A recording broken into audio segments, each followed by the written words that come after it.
तो ये लड़ाई पेंशनर्स बहुत सालों से लड़ रहे, बार बार लड़ रहे। खुद स्वयं आदरणीय प्रधानमंत्री जी ने 2 बार आश्वस्त करने के बावजूद भी इनका मसला अभी तक हल नहीं हुआ है। तो देश ये जरूर जानना चाहेगा कि आदरणीय मोदी जी की गारंटी पे जब देश को भरोसा है तो पेंशनर्स को जो उन्होंने गारंटी दी थी वो गारंटी का क्या हुआ, ये देश जानना चाहता है। और ये महज 1171 रुपये में इन बुजुर्गों का कैसे गुजारा होगा, ये भी मुझे लगता है कि राजनीति से परे होकर मानवता की दृष्टिकोण से सरकार ने अहम इसे प्राधान्य देना चाहिए और इनका हल निकालना चाहिए।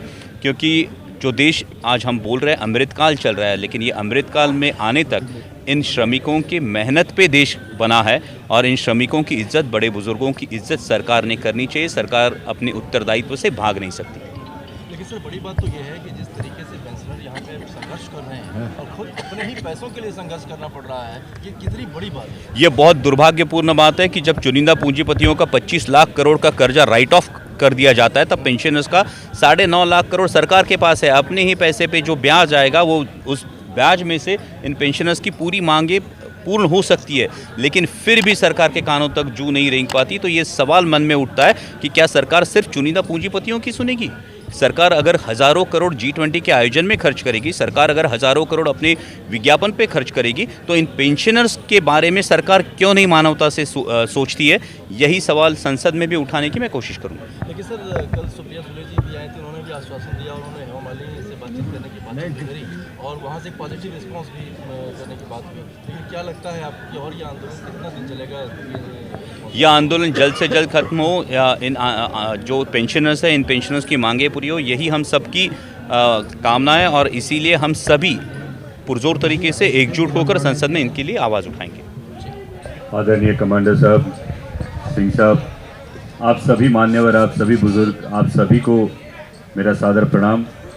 ये जो EPS 95 का जो मसला, ये बहुत दिनों से आप इसके लिए आंदोलन कर रहे, धरना दे रहे, लेकिन बार बार होने के बावजूद अभी सिंह साहब ने जैसा कहा कि आदरणीय प्रधानमंत्री जी ने आपको 2 बार आश्वासित किया, तो मुझे लगता है देश के जो 75 लाख से ज़्यादा ये जो आबादी है जो EPS के इंतज़ार में है, ये आबादी मैं माध्यम कर्मियों से, उनके माध्यम से ये पूछना चाहूँगा आदरणीय प्रधानमंत्री जी से कि आप रैलीज में, सभाओं में भाषण देते हैं कि आपकी गारंटी पे भरोसा है, देश को भरोसा है, तो EPS वाले इन लोगों ने आपका क्या नुकसान किया कि आपकी गारंटी इन तक नहीं पहुंच पा रही है? ये सवाल आदरणीय प्रधानमंत्री जी से बनता है। अगर महज 1171 रुपए में कैसे गुजारा होगा? जो महंगाई बार बार बढ़ती जा रही है, दवाइयों का खर्चा और पेंशनर होने के कारण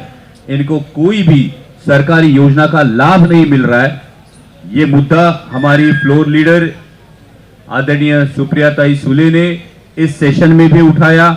मैं आपको आश्वस्त करना चाहूंगा कि जैसे ही संसद में मौका मिले ये मुद्दा वापस पुरजोर तरीके से ये मैं उठाऊंगा, क्योंकि जैसे आदरणीय प्रधानमंत्री जी कहते हैं कि हम अमृत काल में हैं, लेकिन ये अमृत काल जो ये देश जो बना है, ये देश श्रमिकों के पसीने से बना है। ये बात आदरणीय प्रधानमंत्री जी ने ध्यान में रखनी चाहिए, सरकार ने ध्यान में रखनी चाहिए। और श्रम मंत्रालय से मेरी गुजारिश है कि जल्द से जल्द इस पे हल निकाले और ये जो महंगाई बढ़ती जा रही है, ये महंगाई के हिसाब से जो 9.5 लाख करोड़ की पेंशन सरकार के पास जमा है, अगर सरकार G20 के आयोजन पर हजारों करोड़ खर्चा करती है तो इन बुजुर्गों का सम्मान करने के लिए इनके पेंशन में बढ़ोतरी क्यों नहीं करती? ये सवाल मैं आपके तरफ से जरूर संसद में उठाऊंगा। इस पूरी लड़ाई में आदरणीय हमारे नेता शरद चंद्र जी पवार साहब, खासदार सुप्रिया सुले, राष्ट्रवादी कांग्रेस पार्टी आप सभी के साथ है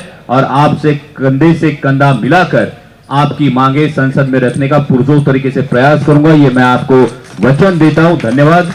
जय श्री राम।